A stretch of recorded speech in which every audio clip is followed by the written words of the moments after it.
only happy where a few people were jumping the gun saying, "Oh, we're back, this, that, and next thing," and it's like, well, they weren't. There was a lot of obstacles still to king, but everybody just wants to see it resolved and move on, and let's get back to supporting Celtic.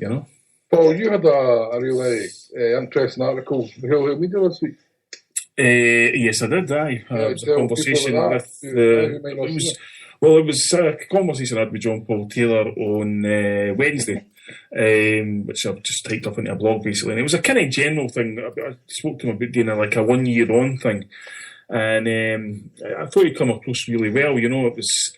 I think that there's a lot of misconceptions about his job and his role, and he said in dispatches after the interview. He said, a lot of fans think that Peter Lawwell and Dermot Desmond answer to me.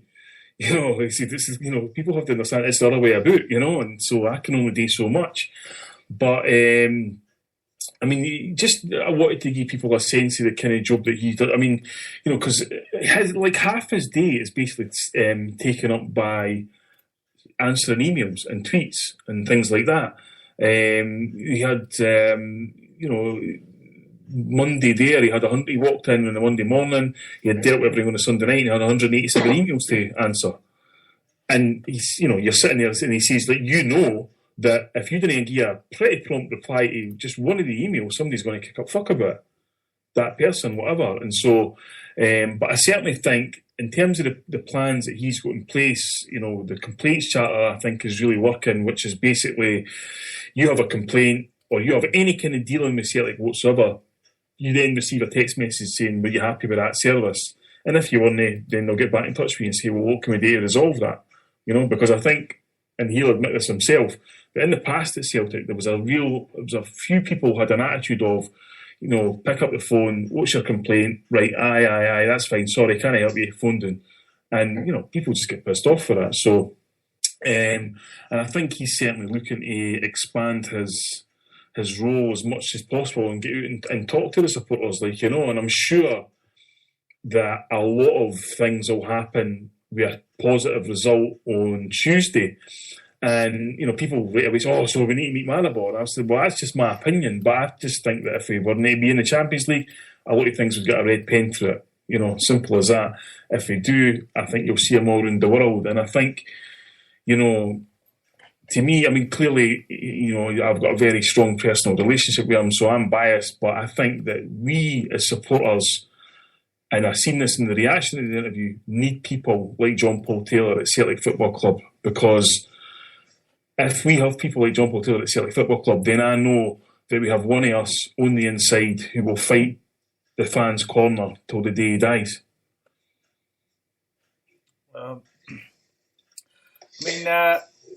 We've said this many times in the show. He has an unenviable job, having to field all those questions and concerns. But like you say, Paul was a guy with his heart since the end. He didn't need to take that job. He could have just said no. But to say yes to something like that, and we had him on that time. And in fairness, I think he might have got a wee bit shocked by a lot of the things we were asking him, a lot of the questions that came about. In terms of he wasn't that long on the job, and you can be forgiven for not knowing a lot of the sort of the discourse that's out there or was out there. It was touched on in the blog, Joe, where one of the reasons he began talking to Peter Lawwell was because at the current time, and has been for many, many years, John Paul sits in the most expensive seats at Celtic Park, which is in the main stand next to the director's box, off his own back, and even when he was at the club. And Celtic then, so at that time he was paying the boys £700 a year for the season ticket. Celtic then were releasing tickets for hospitality for £30, I believe it was, which was effectively £35 for midweek games, which meant you could go in and get a pie, this, that, and next thing. So he was like, well, hold on a minute here. That means that they're getting a cheaper ticket than I am, and I'm giving you £700 a year. So when he spoke to Peter Lawwell about that, he kind of went in and said, look, as far as I'm concerned, you're losing the fucking generation of supporters of the way this club's being run and the way you're treating fans and not just allowing all these things to happen. And coincidentally, about 2 months later, UEFA sent an email doing that you must have a recognised supporters liaison officer, and Peter Lawwell liked it off in his seat and just asked him, and then John went through 3 interviews to get that job. So it wasn't like just a shoo-in, of, well, he's worked before us and so on. So But, I wouldn't, not so much a criticism, but I would genuinely think, just what you said there, Joe, that I don't think he had any concept of the amount of politics that was surrounding the club, the fans, the relationship with. Bear in mind the shows we had just before his appointment, the Stevie Kearney stuff, the Green Brigade stuff, the Celtic Trust stuff.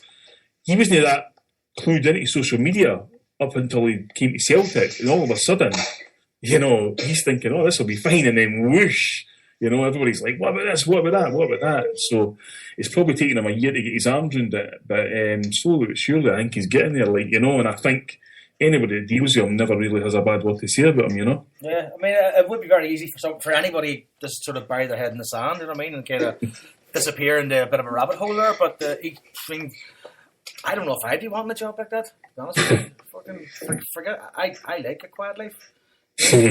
But, yeah, I mean, hopefully this year in terms of relationships with the fans and the club will change and will improve over the course of the year. And but then again, who knows? I mean, a lot of the things go unseen, Joe. Like, for example, when he was in Warsaw, what he basically spent the whole day doing was ensuring a safe route in and out of the stadium for Celtic supporters. Liaising with the police, the security, checking out, I'm not sure about this, not sure about that kind of thing.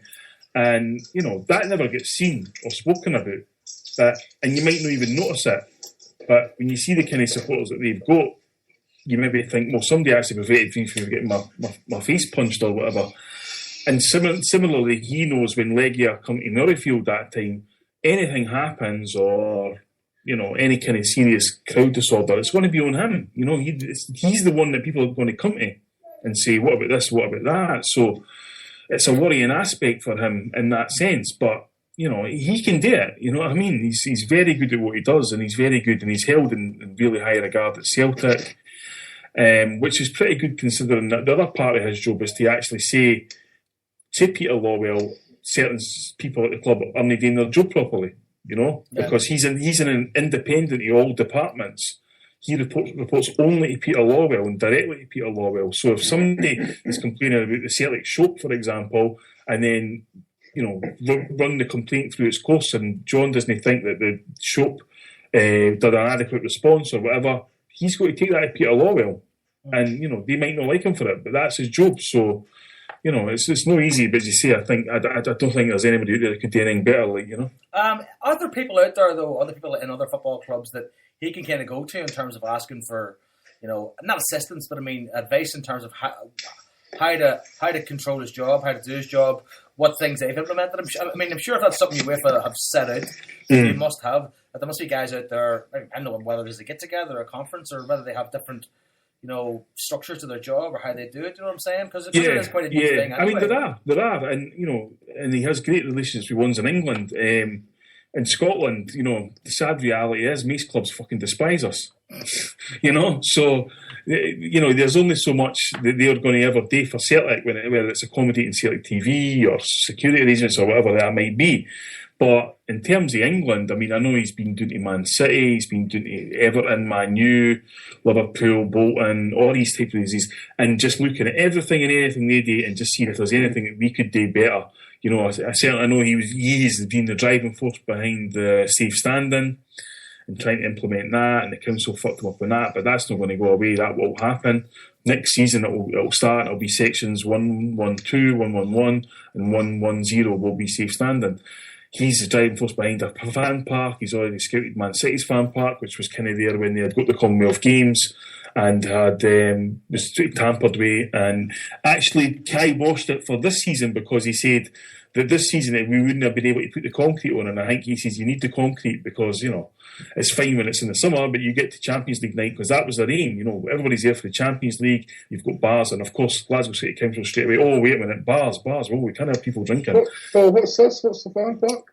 Fan park would be outside the Jokestein stand, which is currently a sort of car park wasteland now, based on the Man City one, which they've got doing at the Etihad, and it would have everything from licensed facilities to stuff for the kids to interactive stuff to ex-players to all sorts of things. Basically a fan zone type thing. Aye. And then hopefully extending that route to where the Celtic Way is as well. And just trying, because his job, in effect, It's to ensure that our match day experience is the best it can possibly be. And so, as well as dealing with complaints and so on, he also is trying to be proactive and looking at how we can. I mean, let me tell you right now, and he, you'll know, thank me for saying this, but he was the absolute driving force of ensuring that game was on the season ticket tomorrow. It was like when the discussions go round, these decisions are always made at management level by all the managers. He was just like, absolutely 100%, this has to be on the season ticket. It's a bonus game. You've got to thank your supporters and you've got to get 60,000 there. And, that's like one of the ones that's like, fuck the money. We need this for the supporters. We need this for the football club. And that's the kind of out-the-box global thinking that I want to see at Celtic, So, aye, all these sort of things are going on. And he's a one-man band. He's not got any assistants, nothing like that. And, I'm sure his wife doesn't thank him for all the hours that he's having today. But, he's definitely fighting for the fans all the time and trying to make sure that the fans, every fan at the club is treated equally, which is why, of course, he's been pushing and trying to do everything he can to get the Green Brigade back. I suppose people got to realise as well that, he can't do that overnight. I mean, things can't be fixed overnight. You know what I mean? And that's a classic misconception of someone they go, if Celtic have somebody you can go and talk to, people expect, well, I want it fixed now. That doesn't really work that way when you're dealing with a big establishment, with a big... Well, I mean, a quick story for end of last season there was a young boy got badly treated at a game. It was there with his mother, and his mother quite really kicked up fuck, which ended up with a meeting with John and Peter Lawwell, the boy, and his mother.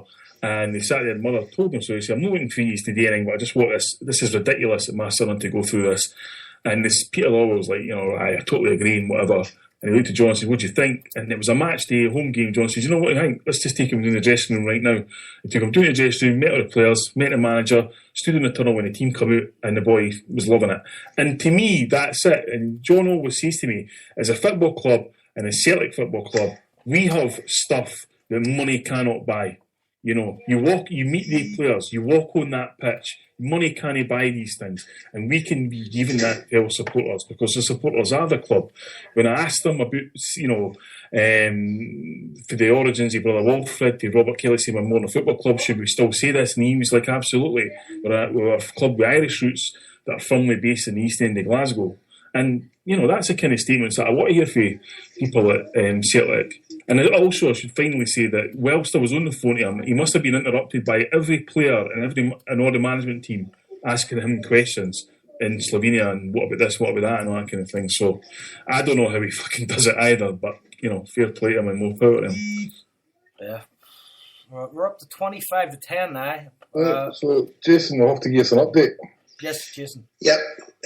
So the map raffle for Palestinians, it's at £950 we've got in. So it was a good wee boost last week when Harper got the begging bowl up because we got a good few £100 put in there. So that's good. So we're looking. We'll make £100. We'll make £1,000. No bother. I was hoping for a bit more, but at the end of the day, if we get them £1,000, that's fantastic. So yep. It's all going well. We're going to try and get someone from Medical Aid for Palestine on the show. The girl I've been dealing with, she's on holiday at the minute, and it's only a small team in London. But I'll be speaking to them during the week, and hopefully we'll get them on the show. And once I hit £1,000, I'll transfer that money, the bank transfer over to them, and any more that come in, and then we'll set a date for doing the raffle. So, as I say, I've got everybody's email address. I've not emailed everybody back personally, but rest assured, all your emails are sitting there, and then we will. I'll speak with Harper, and we'll get the books sent out, the e-copies of the books, and we'll get your raffle tickets, your numbers issued, and then we'll get the raffle drawn for the great prizes. Well, Jason, you're going away to New York later this week, so I think we'll run this till you come back anyway. Yep. So I won't be in the show next week, so it'll be the following show. So maybe draw the raffle on the following show. I think so, aye. Mm-hmm. Aye. And there's been an update to the prizes again. Paul? Yeah, thanks to a good friend in Rochester, New York, Pat Keenan, who's donated 5 tickets for the Asset charity screening on the 16th of November. That's thrown into the prize fund, so if, you can win a free ticket or however Jason wants to do it. 5 free tickets are there to boost the prize fund. So, Jason, let's run down the prizes again. So the prizes are, we've got the cracking